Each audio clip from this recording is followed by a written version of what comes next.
तो 5 प्रकार के, 6 प्रकार के बीज समझ रहा हूँ मैं, समझ रहा हूँ। उसको 5 फुट हाइट हो जाएगी, उसमें टाइम भी लगेगा, उसका खर्चा भी आएगा, ठीक है। फिर हम उसको बोलेंगे इसको नष्ट करके आप वापस ज़मीन में डाल दो, तो वो बात कैसे मानेंगे? और दूसरा जी प्रैक्टिकल करना पड़ेगा। धान के समय में तो आप ये कर सकते हैं, गेहूं के समय में तो नहीं कर सकते। कर सकते हैं जी, उसमें इतना टाइम का होता है। होता है। मैं समझ गया आपका सवाल। उसका कौन सा धान लगा है? मैं बता देता हूँ आपको, मैं समझ गया आपकी बात।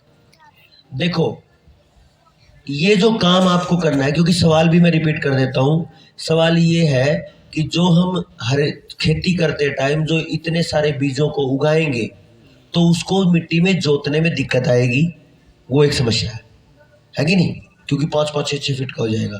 दूसरा ये है कि गेहूँ मतलब धान लगने के से पहले गेहूँ कटने के बाद तो ये हो सकता है, लेकिन धान कटने के बाद ये नहीं होगा। यही कह रहे हैं, दो सवाल है।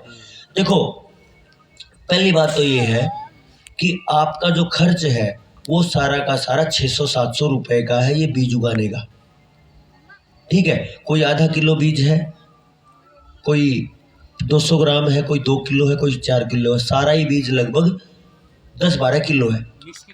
मिक्स करके बोएंगे, रेशे में सड़ आता है, ठीक है। जब इसको हम मिक्स करके बोलेंगे तो अब की आप तो 5 फीट का कह रहे हो, मैंने अभी तक जितनी भी जुताई करवाई है हरे चारे की 10 फीट से पहले करवाई ही नहीं। अब की बार 7 साथियों ने किया है हरियाणा में, और एक भाई पीछे बैठे हैं हिमांशु जी, इन्होंने अपने परिवार में किया 3.5 एकड़ में एक साथ। धान की जो बासमती धान की जो पैदावार है 11-21 की, वो है 50 मन से ऊपर, बिना किसी यूरिया डीएपी के दाने के, बिना किसी स्प्रे के। तो ट्रैक्टर से जुताई होती है, कोई दिक्कत नहीं है।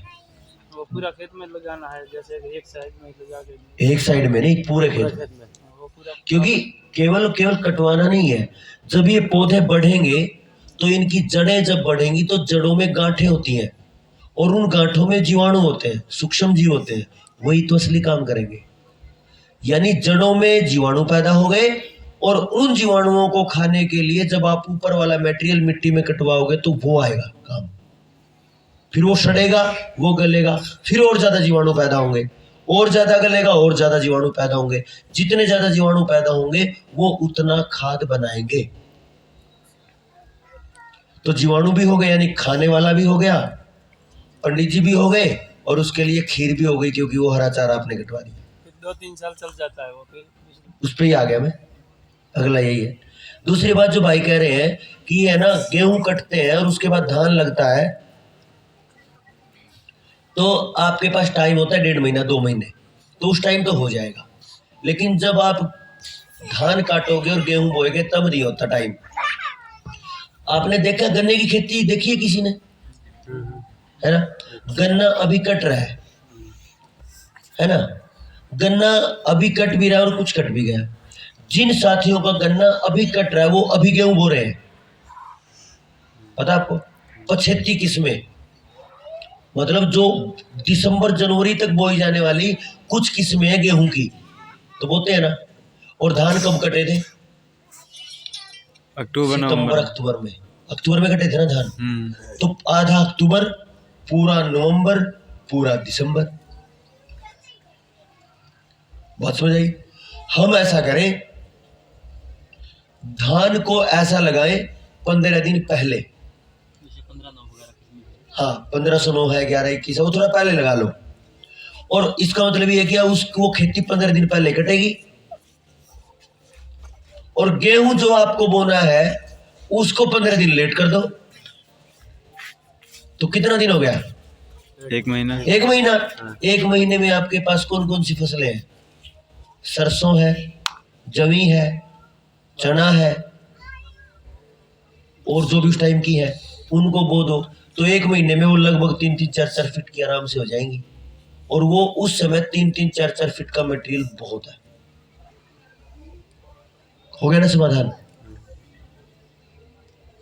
जो ये भाई बैठे हिमांशु जी, इनका जो परिवार है वो तो ये कह रहे थे कि सुनील भाई, जो हमने पिछली बार हरा चारा बोया था, खाद बोई थी, उसका परिणाम तो गेहूं में अलग से अभी भी है।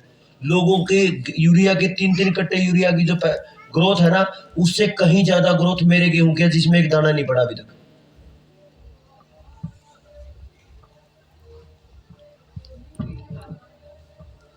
और कोई सवाल? सवाल क्लियर हो गया ना? खाद, बल्कि खाद डालना है वो बीज बोने से 2-4 दिन पहले, 2 दिन पहले डालो उसको, फैलाओ पानी देके, ताकि वो सूखे ना, खाद जो है वो सूखे ना, गोबर की खाद की, तो वो सूखे ना, और वो डाल के फिर बीज बो दो, और फिर 1-2 पानी, जो भी पानी लगे 1-1.5 महीने में 2 बार 3 बार वो दे दो।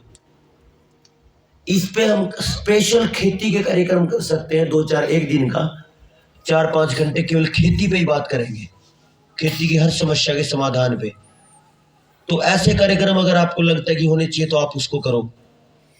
फिर हमने स्प्रे भी नहीं करना है, कुछ उस पे भी बात हो जाएगी, स्प्रे की जरूरत ही नहीं, बताइए। बीमारी नहीं आएगी। जैसे कंडाई है मेरी खेती में, कंडाई और जंगली पालक है, इसका क्या क्या है, जब आप कभी भी एक फसल लोगे तो ये खरपतवार आएंगी, जब आप अलग अलग फसलें बदलते चले जाओगे तो खरपतवार खत्म हो जाती है। क्योंकि हमने क्या करना शुरू किया, एक फसल करके, और एक ही फसल का एक तत्व बहुत ज्यादा खींच लिया और बाकी तत्व रह गए, तो खरपतवार आते हैं और बीमारी आती है। जब आप ये 10 किस्म की एक बार और 4-5 किस्म की एक बार हरा चारा लोगे तो कितनी फसलें हो गई? 15, और 2 मेन फसल हो गई धान और गेहूं की, तो 17 फसल हो गई। तो 17 फसलों ने तो मिट्टी को क्या जान दे दी पहलवान की तरह, कोई समस्या ही नहीं आएगी, सब समाधान। कोई तो काट सकते हैं या डायरेक्ट सिरा चलता है, ट्रैक्टर अपने आप ही मिला देता है। फिर उसके बाद में वो खाद डाल सकते हैं। खाद तो पहले डालो, वो नहीं, क्योंकि पहले डालोगे तो 1.5 महीने में वो खाद अपना एक्टिव हो चुका होगा ना, बाद में डालेंगे तो फिर वो एक्टिविटी होने में बहुत टाइम लगेगा। तो आपका जब वो हरा चारा फ्री है, आपका टाइम भी फ्री है, तो वो पूरा टाइम दे दो ना मिट्टी को भी, हरे चारे की जड़ों को भी तो खाद मिलेगा, तो वो भी बढ़िया ग्रोथ करेंगी।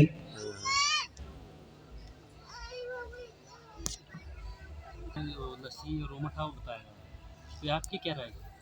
वो तो ठीक है, उसमें राजीव भाई की बात को मैं क्या कहूँगा, बस शाम को ना पियो, ठीक है जी। आप खारे पानी को मीठा क्यों कर रहे हो? हाँ जी, ग्राउंड वाटर है जो, मैं बताता हूँ आपको। ये जो मिट्टी की समस्या है, जो सवाल है कि खारे पानी को कैसे बदलें, 2 टाइप की मिट्टी है, एक तो अम्लीय मिट्टी है और एक अक्षारीय मिट्टी है। तो क्या होता है, अक्षारीय मिट्टी में अम्ल के पौधे लगा दो और अम्लीय मिट्टी में क्षारीय पौधे लगा दो,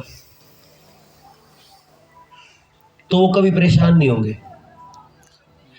जैसे नींबू है या नमक है, नमकीन पानी है ना, उसमें इमली का रस मिला देना, तो उसका जो नमकीनपन है ना वो धीरे धीरे खत्म हो जाएगा। कई बार आपने देखा हो, अगर घर बनाते टाइम आपको नूनी की समस्या आ रही है, तो मिस्त्री क्या करता है, इमली मंगवा के उसका घोल बना के पानी, उसके इमली के रस का, उसके गुद्दे का, और उसको दीवारों पे छिड़क देता है, क्योंकि एक अम्ल है एक क्षार है। जब भी अम्ल और क्षार इकट्ठे होते हैं तो न्यूट्रल होता है। एसिड और बेस तो सुना होगा ना, एसिड बेस अम्ल क्षार, इनकी रेंज होती है 0 से 6 तक होता है अम्ल, और 7 से 14 तक क्षार। 6 से 7 का जो होता है वो पानी होता है न्यूट्रल। तो अगर आपके पास पानी है अम्लीय, तो उसमें क्षार मिला दो, तो उसका क्षार बढ़ जाएगा, तो अम्ल खत्म होता जाएगा। और अगर क्षार है उसमें अम्ल मिला दो, तो क्षारीयपन कम होकर उसका कम आ जाएगा, यानी बैलेंस हो जाएगा। तो आपको ऐसी फसलें लेनी पड़ेंगी जो नमकीन मिट्टी में या नूनी में हो सकती हैं या क्षारीय जमीन में हो। जैसे आंवला है, आंवला हो जाएगा क्षारीय जमीन में क्योंकि वो अम्लीय है। तो ये एक बार देखना पड़ेगा कि आपके एरिया में कौन कौन सी फसलें हो सकती है जो उसके लायक है। कभी भी आप मिट्टी को बदलने चलोगे तो आपका पैसा भी बर्बाद होगा समय भी बर्बाद होगा और वो सिस्टम नहीं बदलेगा, क्योंकि मिट्टी मिट्टी है भाई, उसको बदलने में हजारों साल लगते हैं। अगर राजस्थान बना है तो इसको लाखों साल लगे हैं बदलने में। एक दिन में थोड़ा राजस्थान रेतीला हो गया, समझ रहे हो ना। हो सकता है राजस्थान पहले ऐसा ना हो। बहुत सारा हिस्सा राजस्थान का ऐसा है जिसमें रेत नहीं है, और बहुत सारा ऐसा है कि रेत ही रेत है। तो ऐसा भी तो हो सकता है कि बहुत साल के बाद जो हिस्सा रेतीला नहीं है वो रेतीला बन जाए, क्योंकि नीचे का ऊपर का पूरा स्ट्रक्चर बदलता है ना। मिट्टी के नीचे का पानी का लेवल अगर मान के चलो बहाव हरियाणा से इधर की तरफ बढ़ रहा हो, तो हो सकता है नीचे से पूरा स्ट्रक्चर बदलते बदलते यहाँ पे पानी का लेवल बढ़ा मिले 100-200 साल बाद। तो मिट्टी नहीं बदल सकती कभी, वो बदलेगी प्रकृति के हिसाब से। हाँ इतना है, आप अगर गोबर की खाद और हरे चारे को जितना ज्यादा दे दोगे तो उसकी तासीर बदल जाएगी, क्योंकि गोबर पूरे नमक को न्यूट्रलाइज कर देगा, सामान्य कर देगा वो। तो वो हो सकता है। कोई और सवाल भाई? मेरा सवाल ये है कि जितने सारे बीज हैं अभी, जितने दुकानों में अक्सर मिलते हैं, ज़्यादा से ज़्यादा वो हाइब्रिड हैं, नहीं तो अब वो वही आ रहे हैं बीटी वाले या फिर जीएमओ वाले आ रहे हैं। देसी वाले कहाँ से मिलेंगे हमें? ये बढ़िया सवाल है। हाँ, ये देसी भाई बनाने देसी के बीज लिए कहाँ से लाएं? आपको अगले 2-3 महीने के अंदर सारे देसी बीज हम आपको दिलवाएंगे। आपको क्या करना है, अगर 4 बीज मिले तो 400 बना लेना, उनको बांट देना। 50 मिल जाए तो 5000 बना लेना, 50,000 बना लेना, उनको बांट देना। क्योंकि अगर एक बार देसी बीज खत्म हुए फिर नहीं मिलने वाले। तो बहुत सारे साथी हैं ऐसे जो देसी बीजों पे काम कर रहे हैं पुराने टाइम से, हम उनको इकट्ठा कर रहे हैं। ठीक है, तो देसी आपको बहुत जल्दी 1-2 महीने के बाद। अहमदनगर में एक सीड मदर नाम से है माता जी, मतलब वो बीज इकट्ठे करते हैं अपने पास, उनको मतलब उनके पास तो बात कर लेना, तो वो उनको भी जोड़ लेंगे। मतलब ये है कि जो समस्या आपको दिखती है और आपको लगता है कि आप उसके समाधान में जुड़ सकते हो, तो जुड़ जाओ। अब एक साइकिल है या एक, अच्छा छोड़ो चलो, साइकिल तो बहुत छोटा है। एक ट्रक है 40 टन का, 40 टन लेके दौड़ रहा दनादन 60-70 की स्पीड पे। अच्छा, एक ट्रक में सबसे छोटा पुर्जा कौन सा होता है? नट तो बहुत सारे होते हैं। वाल का अंदर का वाल होती है ना, वाल के अंदर की वो जो रबर होती है, नल है, आप उसको निकाल दो। जरूरत तो इंजन सबसे महंगा है, लेकिन उस इंजन का पूजा करोगे क्या अगर टायर नहीं होगा तो, हवा नहीं होगी तो?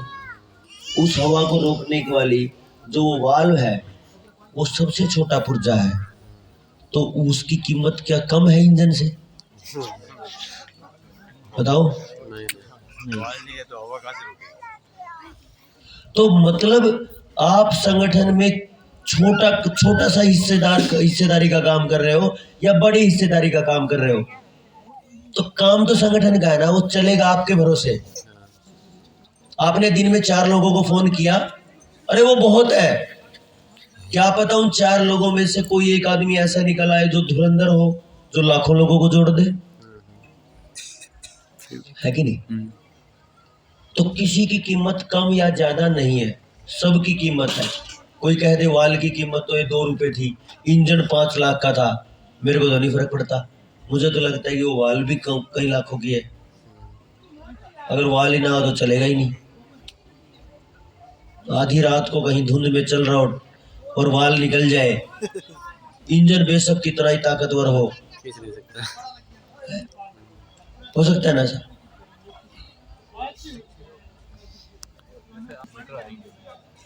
आगे हो गया तो जैसे फिर बाद में ये कहेंगे भाई आपको लाइट चाहिए तो ये ये सुविधा चाहिए तो ये करना पड़ेगा, ये हम लोग बाध्य करेंगे उस समय। मतलब लाइट की सुविधा नहीं रहेगी तो फिर ये पानी का सिस्टम कैसे चलेगा? उसके लिए कोई सोर्सेज है? तो मैं वही तो कह रहा हूँ, सोर्सेज तो ये है कि सामूहिक तौर पर, एक तो ये है कि जो पावर बिजली देती है उस पावर को बैल भी दे सकता है। बिजली कैसे बनती है? तो टरबाइन क्या है? पहिया ही तो है। टरबाइन पहिया है ना, यानी पहिए के साथ में डायनामो जुड़ी है। डायनामो बिजली बनाती है। अब जो पहिया है जिससे वो डायनामो घूम रही है, उस पहिए को बैल से घुमा दो। अरे जैसे कोल्लू चलता है तो कोल्लू का जो वो पहिया है वो कौन घुमाता है? बैल। अब उस पहिए को बड़ा करके बैल से घुमा दो तो टरबाइन की वो चल जाएगी। टरबाइन की वो चलेगी तो पहिया घूमेगा, पहिए से डायनामो घूमेगी तो बिजली बन सकती है। कई जगह बना रहे हैं लोग बैल से बिजली। गैस से बना रहे हैं, गैस से चला रहा है एक आदमी पूरा स्ट्रक्चर उसको। गैस से भी चल रहा है। गोबर गैस से। हाँ, बायोगैस। गोबर गैस का प्लांट लगा लो। गोबर गैस के प्लांट से बिजली बन सकती है। सिलेंडर से तो इंजन चलते हैं ना, इसी तरीके से तो सिलेंडर में भर लो, कंप्रेसर ले लो, एक कंप्रेसर से भर लो उसमें, हाँ एयर से भी बना रहे हैं बिजली। है ना। कंप्रेसर से सिलेंडर में भर दो, सिलेंडर से इंजन चला लो, इंजन से बिजली बना लो। भाई उन लोगों ने जो किया उसमें क्या लगा लिया? ऐसा क्या तीर मार दिया? दिमाग ही लगाया ना। और दिमाग किसका लगाया? हमारे भाइयों का तो दिमाग लगा, तो उस दिमाग को अब इस तरफ लगा लो। अच्छा बताओ, मेरी बुद्धि कितने कीमत की होगी? और अगर मैं नौकरी लगूं तो कितनी कीमत की? लाख रुपए की, 70-80 हजार की। अगर मैं समाज के काम करूं तो मैं पूरे देश के जहर को खत्म कर दूं तो कितने करोड़ का होगा? लाखों करोड़ का कोई जाएगा। लिमिट ही नहीं। अगर मैं नौकरी करूं तो मेरी कीमत 10 लाख है साल की, और अगर मैं समाज का काम करूं तो लाखों करोड़ मैं बचा सकता हूं एक साल में। एक गांव से जी। एक गांव से लगा लो, हाँ। तो पूरे भारत में फिर करोड़ों करोड़ लगा लो, करोड़ों करोड़। तो क्या मैं अपनी बुद्धि को 10 लाख में बेच दूं? ना। तो जब मैं नहीं बेच रहा हूं तो जो साथी उनके साथ लगे हुए हैं, अगर वही दिमाग अपने समाज के लिए लगे तो, है ना कमाल की बात। जो अब किसी विदेशी के काम आ रही है बुद्धि, वो बुद्धि अगर मेरे समाज के काम आ जाए तो। कुछ लोग अपनी बेइज्जती करते हैं, समाज के लोगों की बेइज्जती करते हैं। आपने देखा जुगाड़ बना लेता है कोई साथी, हाँ बहुत सारे करते हैं ना, है ना। तो लोग क्या कहते हैं? जुगाड़ है। अरे बावड़े भाई, वो जुगाड़ नहीं है, वो साइंस वो है। बुद्धि है। उसने उसको मॉडिफाई किया है। तो मॉडिफिकेशन वाली जो बुद्धि कितने कमाल करती है। तो अगर वो किसी दिशा में, उस बुद्धि को कोई दिशा दे दी जाए तो कितना कमाल करेगी वो। और हम जुगाड़ कह के क्या करते हैं?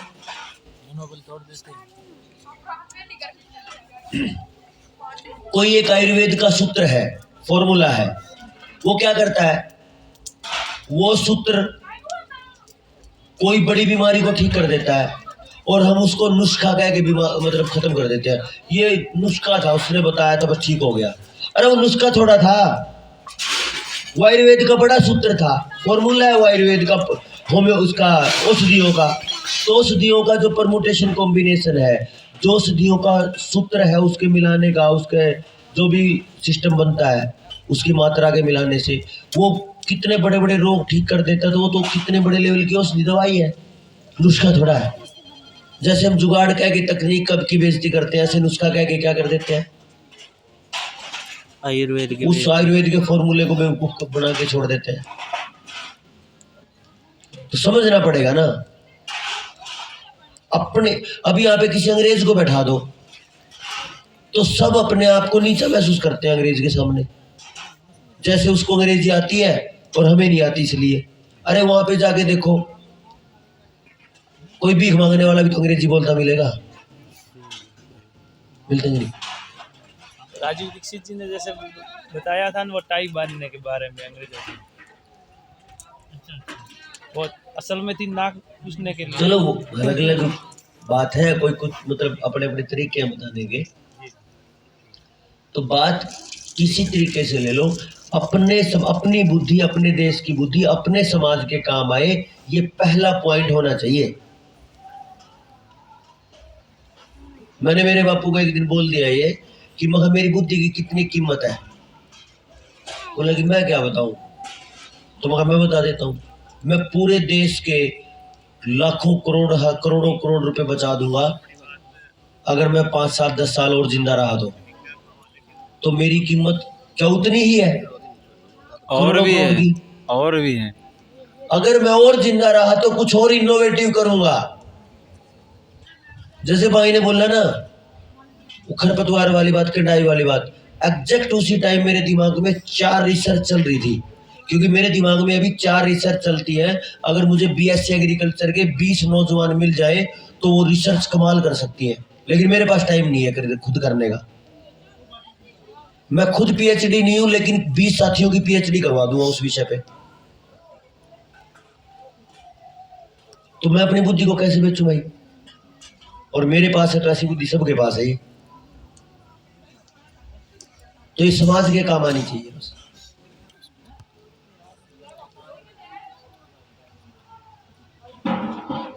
सौ तो नहीं गए, हजारों क्या, अगर एक बार बच गई तो फिर तो करोड़ों साल तक जितनी पीढ़ी आएंगी सब बच सकती हैं। लेकिन ऐसा नहीं होता, पाप और पुण्य नहीं चलता ऐसे। जब बहुत ज्यादा बढ़ गया पाप, अब एक्सट्रीम मतलब एक बहुत ऊंची लिमिट पे पाप है। जब एक परिवार में भाई बहन शादी करके रहने लग जाए और समाज कुछ ना कर पाए, तो इससे ज्यादा पाप क्या होगा? माँ बाप तड़प के मर जाए उनको देख देख, है ना। तो ये जब पाप बहुत ज्यादा बढ़ जाता है तो फिर कुछ लोग निकलते हैं उसके विरोध में, तो फिर वो वापस पुण्य बढ़ना शुरू होता है। फिर एक टाइम ऐसा आता है कि पुण्य ही पुण्य चारों तरफ। तो जो पुण्य करने वाले लोग हैं वो आराम करते हैं, और जैसे ही पुण्य करने वाले लोग आराम करते हैं तो फिर पापी लोग सक्रिय हो जाते हैं। फिर वो पुण्य नीचे आने से ऐसे ही चलता है, ऐसे वो चलता ही है। अपना अपना काम सब करते हैं। कोल्ड ड्रिंक सब छोड़ दी लोगों ने। कोरोना के टाइम कोल्ड ड्रिंक पे टॉयलेट क्लीनर बिका ही नहीं है, दुकानें नहीं लगी, बिका ही नहीं। हाँ जी, फॉरेस्टर विदेशी फॉरेनर, हाँ विदेशी। पासपोर्ट से आते हैं या उनको छूट है आने के लिए? इसका नहीं पता भाई मुझे। टूरिस्ट वीजा के लिए कुछ आते हैं तो वो वीजा के लिए अलग है, टूरिस्ट वीजा अलग है, और किसी काम के लिए अलग है, तो वो अलग मैटर है। कोई भाई बता रहे थे जैसे कुंभलगढ़ में ये वो हर साल या पौधे लगा के जाते हैं, ऐसा माना जाता है कि उनका कुछ वहाँ हिस्सा है, ऐसा कुछ बता रहे थे अंग्रेजों का। कुंभलगढ़ में, हाँ कुंभलगढ़ तो तो ये वही पोर्ट है क्या जो जिसका अभी भी राजा बनता है, जो अपने राजा के अधीन है? राणा कुंभा थे महाराणा कहाँ पे? उदयपुर उदयपुर, राजस्थान उदयपुर घूमती है ना, उसका मुझे नहीं पता। उदयपुर से पहले मैं समझ गया, उसका नहीं पता। महाराणा प्रताप की होती है। मतलब ये प्रचलन है कि उनको अभी भी लगता है कि हमारी जमीन है तो अपने अरे नाम गोवा अभी भी है गुलाम, क्या आपको पता है? गोवा अभी भी गुलाम है, नहीं समझे? गोवा गुलाम है अभी भी। हाँ, अभी भी वो अपनी वो वार्षिक उत्सव मनाते हैं पुर्तगाली गोवा में। और गोवा क्या, पूरा भारत ही गुलाम है। से दुनिया गुलाम है। जनता सरकार मोर्चा एक संगठन है, ना कि पार्टी। सारी पार्टियां भ्रष्ट हैं। ये बड़ा सवाल है, इसको बंद कर दो एक बार।